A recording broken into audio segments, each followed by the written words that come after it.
হোটেলের থেকেও মজাদার স্বাদের এই সবজিটি আপনারা বাসায় বানিয়ে নিতে পারবেন মাত্র কিছু সময়ের মধ্যে। আর যারা সবজি পছন্দ করেন না, এভাবে একবার পাঁচমিশালি সবজি দিয়ে রান্না করে খাবেন, দেখবেন সেটা মুখে লেগে থাকবে। নিরামিষ এই সবজিও এত মজা হতে পারে, সেটা একবার না খেলে কেউ বিশ্বাসই করতে পারবে না। আর যারা আমার মতো সবজি পছন্দ করেন, তাদের কাছে তো এটা কোরমা থেকেও বেশি মজা লাগবে।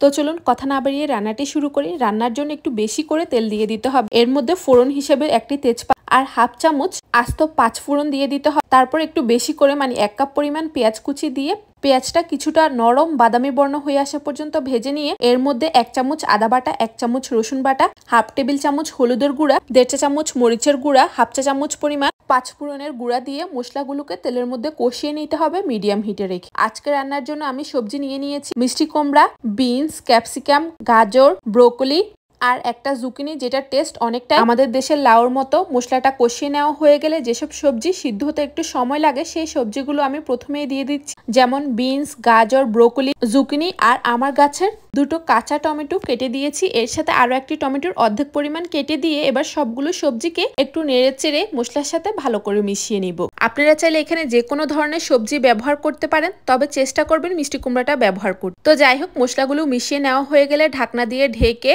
চুলার আঁচ হাই হিটে করে 5 মিনিট রান্না করে নিব।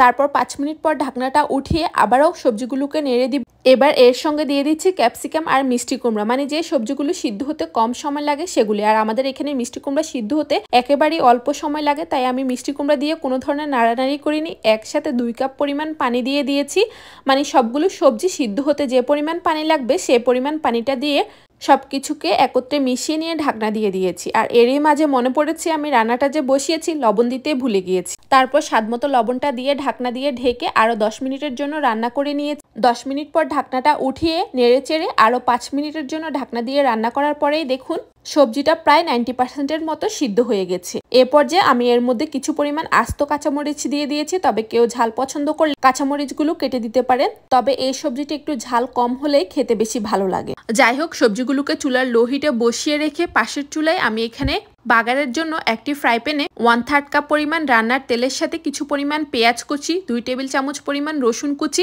আর 4-5টি শুকনো মরিচ দিয়ে সবগুলোকে একত্রে তেলের মধ্যে বাদামি বর্ণ হয়ে আসা পর্যন্ত ভেজে নিতে হবে। এরই মাঝে সবজিটা কিন্তু একেবারেই ভালো মতো সিদ্ধ হয়ে গেছে। এখন এই পেঁয়াজ রসুনের বাগারটা সবজির উপর দিয়ে দিতে হবে তেল সহ। তারপর এই বাগারগুলোকে ভালো করে সব সবজির সাথে মিশিয়ে দিতে হবে, তবে এই কাজটা একটু আলতোভাবে করতে হবে, না হয় সবজিগুলো বেশি সিদ্ধ হয়ে গেলে ভেঙে যাওয়ার সম্ভাবনা থাকে। আর অবশ্যই এই বাগারটি দিতে হবে, এটাই হচ্ছে গেম চেঞ্জিং একটি ব্যাপার। এই বাগার দিলে সবজির টেস্টটাই পুরো পাল্টে যাবে।